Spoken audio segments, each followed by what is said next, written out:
Sir एक सवाल है, मल्लिकार्जुन खड़गे ने कहा है कि देश को बेचने की तैयारी हो रही है। मैं खड़गे साहब से पूछना चाहता हूं कि कांग्रेस ने गुजरात में अधिवेशन किया, जी, लेकिन सरदार पटेल के स्टैच्यू ऑफ यूनिटी पर एक भी कांग्रेसी, राहुल गांधी से लेकर चुटबैये नेता तक, कांग्रेस के अध्यक्ष से लेकर एक नॉर्मल डेलीगेट तक क्यों नहीं गया? ये बार बार महापुरुषों का अपमान, चाहे वो सरदार पटेल का अपमान हो, डॉक्टर भीमराव अंबेडकर का अपमान हो, लगातार कांग्रेस करती आई है। और 40 साल इन्होंने, गांधी नेहरू परिवार ने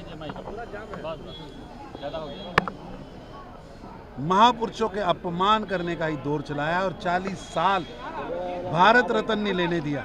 और भारत रत्न भी तब मिला जब गैर कांग्रेसी सरकार आई और अटल बिहारी वाजपेयी जी के प्रयासों से वो भारत रत्न मिला। ये दोहरा चेहरा है कांग्रेस का, दोहरा चेहरा। सर आखिरी सवाल, ममता बनर्जी कह रही है बंगाल में नहीं लागू होने देंगे, क्यों ऐसा? ममता बनर्जी और टीएमसी इस देश के अंदर विष घोलने का काम कर रहे हैं। ममता बनर्जी आज देश के अंदर मॉडर्न जिन्ना के रूप में स्थापित हुई।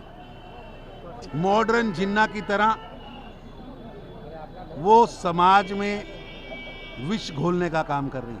और मेरे को कल की घटनाएं जो हुई हैं, ये घटनाएं मुस्लिम लीग के डायरेक्ट एक्शन की तरह की घटनाएं हैं, जिसमें एक समय में बंगाल में 10,000 से ज़्यादा हिंदुओं का कत्ल किया गया था।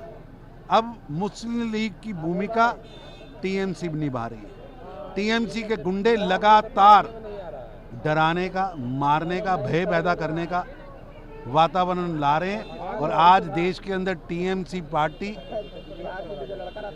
मुस्लिम लीग का नया रूप और ममता बनर्जी आधुनिक जिन्ना के रूप में खड़ी हुई। सर आखिरी सवाल, राहुल गांधी को ऐसा क्यों लगता है कि संविधान खतरे में? पटना आए थे, यहाँ भी उन्होंने बात कही है। क्योंकि उनके पूर्वजों ने, उनकी 4 पीढ़ियां, 7 दशक भारत के संविधान निर्माता डॉक्टर भीमराव अंबेडकर और भारत के संविधान दोनों का अपमान करने में बीती हैं।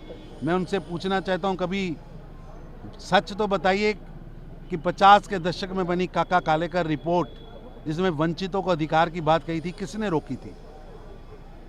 80 के दशक में आया मंडल कमीशन, जो पिछड़ों और वंचितों को अधिकार की बात करता था, उसको इंदिरा गांधी जी ने दबाया कि नहीं दबाया? उसके विरुद्ध आपके पिता राजीव गांधी जी ने सदन में सबसे बड़ा भाषण दिया कि नहीं दिया? जो लोग खुद संविधान को कुचलते रहे शाहबानो केस में, जो वंचितों के अधिकारों को रोकने का प्रयास करते रहे, वंचितों के खिलाफ सदन जैसे पवित्र सदन के पटल पर बोलते रहे, वो लोग मगरमच्छी आंसू बहा रहे हैं। ये मगरमच्छी आंसू मत देखिए, इसके पीछे का, इनके 7 दशक का काला इतिहास देखना जरूरी है।